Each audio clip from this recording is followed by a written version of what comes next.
Good afternoon and welcome to our June Luncheon. My name is John Thurber and I have the honor to be chair of the chamber. And we've got a great program today for this lunch. I'm so glad you could all be with us. As I think you can read in the bio that's been provided about Mr. Burke, he's been involved in some outstanding projects, ranging from producing award-winning movies like 13 Conversations About One Thing, directing award-winning movies like Aurora Borealis, producing the Tony Award-winning Broadway production of Eugene O'Neill's Long Day's Journey into Night, starring Vanessa Redgrave, Brian Dennehy, and the late Philip Seymour Hoffman. But what's really interesting is that Mr. Burke has focused most recently on using the power of personality segmentation as a way to connect great independent movies with the audiences that they deserve but so often don't find. He's established Disruptive LA as the company that will provide these marketing services for high-quality independent movies to help them to be successful. His goal is nothing short of changing the way that Hollywood and the entire entertainment industry thinks about its audiences and how best to connect with them. James is a graduate of Middlebury College and the American Film Institute. Let's give him a warm welcome. Thank you.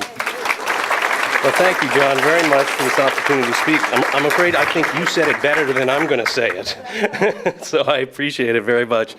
What I thought I might do today is tell you a little bit about my background, and then talk about the company Disruptive LA and kind of our marketing methodology, which is very much different than the way movies are marketed in Hollywood today.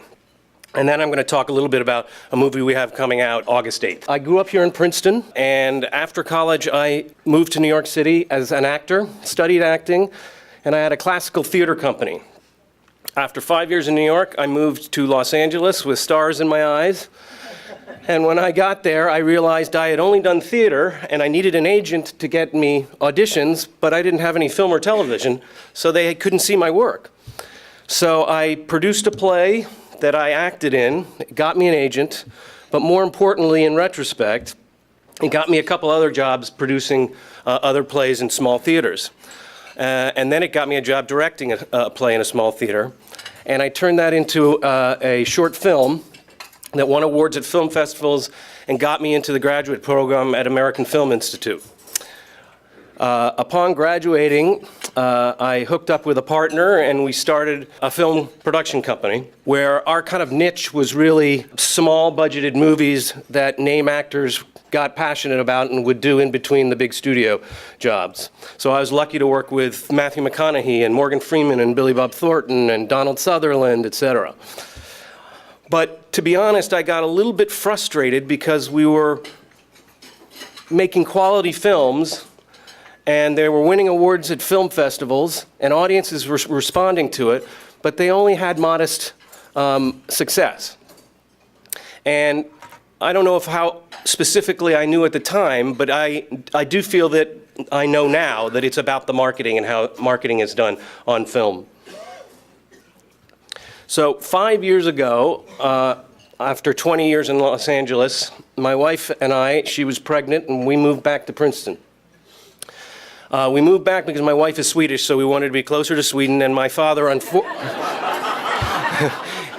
think about going from Los Angeles all the way to Stockholm with 2 kids, dragging them along. And unfortunately, the sad part was that my father had Alzheimer's disease, and I wanted to be closer to him as well. So we landed back in Princeton, and by the way, we love it here. It's been fantastic. But I did kind of go through a little bit of a midlife crisis when I arrived. How the hell am I going to stay a movie producer in Princeton, New Jersey? About a year after being here, I got offered a job to produce a very small film called Torn, and it had no name actors in it. And the budget was $500,000, which is almost impossible to make a movie for that kind of money. But I just loved the script, so I decided, you know what, I'm gonna do this. And that film got picked up by a distributor, released into the theaters, and got spectacular reviews. The best reviews of any movie I've ever produced. And we were saying, we are just going to kill it at the box office. And it bombed at the box office. And the audiences were loving it, but there was no real marketing behind it that could, as John said, target the right people for that movie. Right about that time, and it probably isn't a coincidence, although it seemed like it was a coincidence, my best friend since I was 3 years old, who lives here in Princeton, is Chris Keeney. Some of you may know him. And Chris had just sold his marketing agency that he built over the course of 14 years into the largest interactive marketing agency in the country for a whopping $575 million.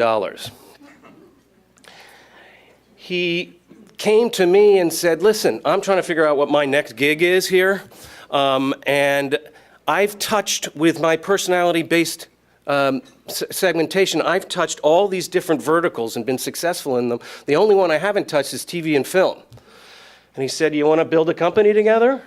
And I'm certain he thought I would say no. I'm a film producer. I'm not a marketing guy. But I was thrilled at it. I was absolutely thrilled. Most of you probably know that my father was the CEO and chairman of the board of Johnson & Johnson. And he really was a marketing guy. That was his thing. And I remember as a kid, we'd sit in front of the TV and have TV dinner, and I'm going to date myself, watch I Love Lucy. And we cared more about critiquing the commercials than we did about watching the actual show. So I was thrilled to have the opportunity to kind of bring my filmmaking experience and then to try to learn more about marketing and what we could bring. So I said, Chris, yes, but let's go out to Los Angeles and talk to my friend Chris Miller. He's the smartest guy I know in the business of Hollywood and producing, and he's the hottest producer in Hollywood right now. At the time, he had just made Ides of March with George Clooney, and he made End of Watch with Jake Gyllenhaal, which he made for $6 million, and it crossed the $100 million mark. So he was shooting the lights out at the company he was at. We had a marathon 3-hour lunch, and the next day, Chris called me and said, I just left my job. Let's start the company. So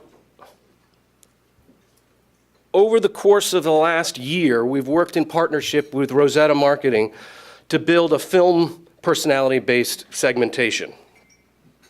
One of the main differences between us and the traditional marketing that's being done now in Hollywood is based on this personality-based segmentation. So we built the segmentation.